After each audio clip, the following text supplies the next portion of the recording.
سلام به شما، امیدوارم که حالتون خوب باشه. من اومدم میدون هفت تیر تهران، یکی از میدونهای اصلی شهر.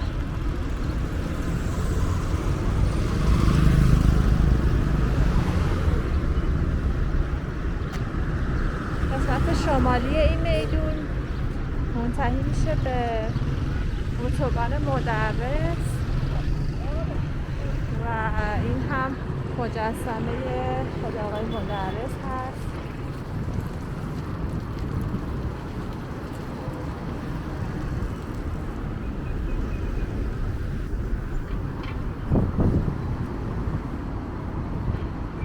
اینجا همونطور که میبینید احتمالاً فرش فروشی های زیادی هستش و بورس فرش فروشی تهرانه.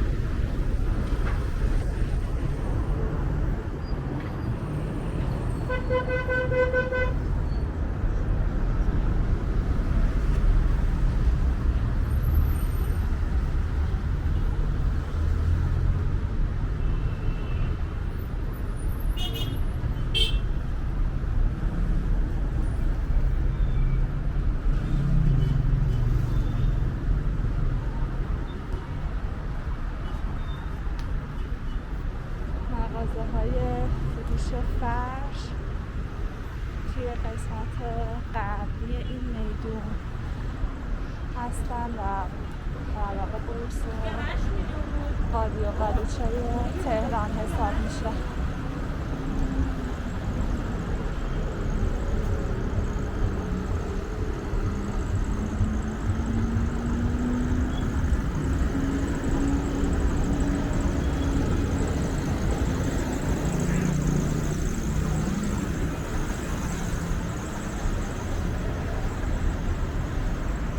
به تازگی یه اثر هنری توی میدون ساخته شده که من دارم میرم که با هم دیگه اینو ببینیم.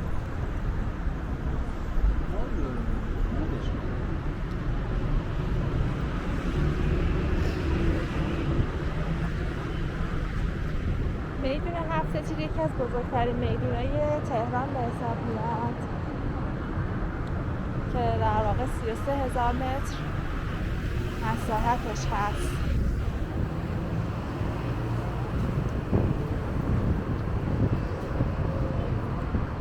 ضلع غربی که الان من هستم در واقع بورس قالی و قالیچه است و ضلع شرقی بورس مانتو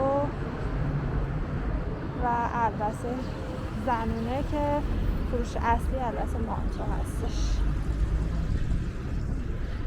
این هتلی که اینجا میبینید هتل مروارید هست که یکی از هتل‌های معروف تهرانه و چند سال پیش توش یه فیلمی هم ساختن به همین اسم که فکر میکنم مال خانم مرضیه برومند بود.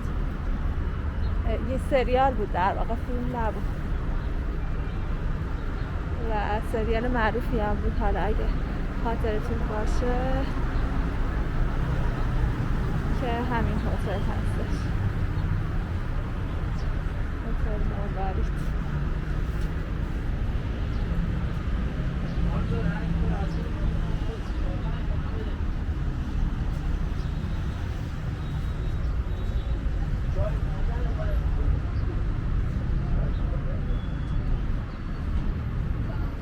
امروزم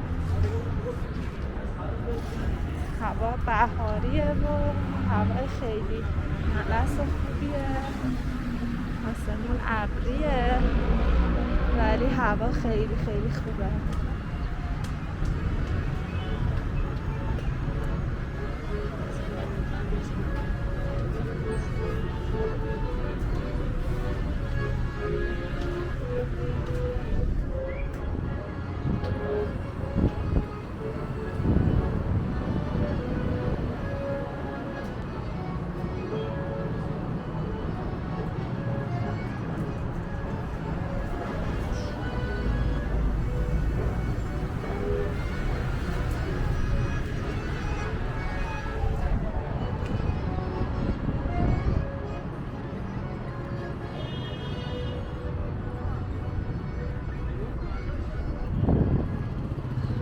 الان سمت غربی رو که من دارم به شما نشون میدم تمام مغازه های فروش مانتوهای زمینی هستش و همچنین قسمت جنوبی میدون مغازه های فروش مانتو هستش که همه جور مانتوی از اداری و رسمی و اسپورت و همه جور مانتوی داره.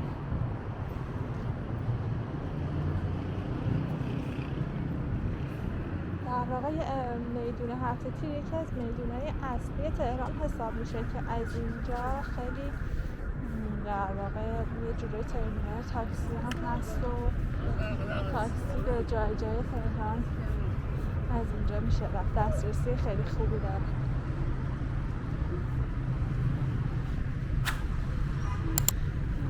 و این هم متروی هفته تیره که ایستگاه مترو هم داره.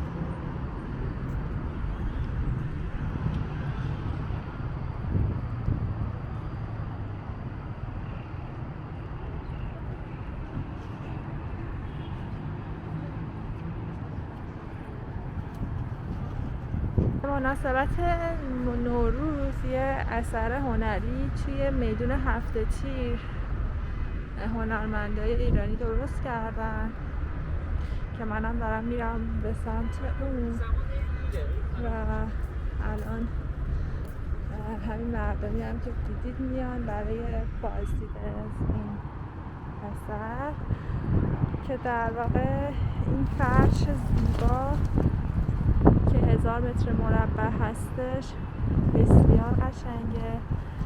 رنگ بندی خیلی قشنگ و خاصی داره با طرح فرش ایرانی و جالب ترین نکتهش اینه که این فرش از جنس شن هستش و یه تعدادی هنرمند زحمت کشیدن این فرش رو از جنس شن ساختن. خیلی چیزی که خیلی الان جالبه اینه که با اینکه باد اینجا خیلی شدیده امروز ولی این اصلا تکون نمیخوره. حالا نمیدونم چسبوندنش یا اینکه به هر روشی که اصلا تکون نمیخوره با اینکه باد اینجا خیلی خیلی شدیده. از این روبانایی که اینجا داره از جا کند نمیشه. در حال خیلی خیلی زیباست، خیلی قشنگه. امیدوارم که از این آثار هنری حمایت بشه و بیشتر ببینیم از این دست آثار تو سطح شهر.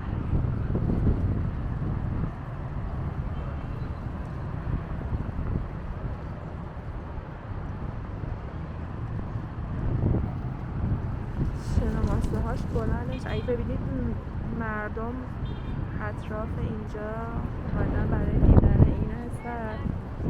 ولی حالا تو چشم من خیلی شن رفت نمیدونم که حالا این بود بلند شد یا این که خاکه. اینجا چون مترو هم داره دسترسیش راحته و مردم خیلی دارن میان برای تماشای این اثر.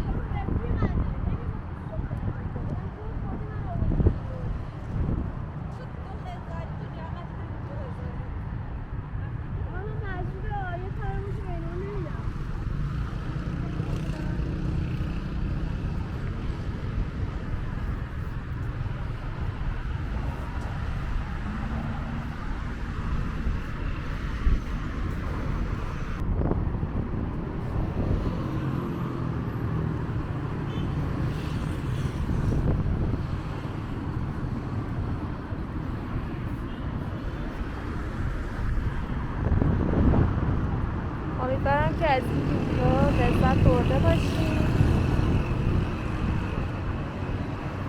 اگه که این ویدیو رو دوست داشتید لطفاً لایک کنید و برام کامنت بذارید تا ویدیو به افراد بیشتری نشون داده بشه. لطفاً کانال رو سابسکرایب کنید. ممنون که با من همراه بودید. خداحافظ.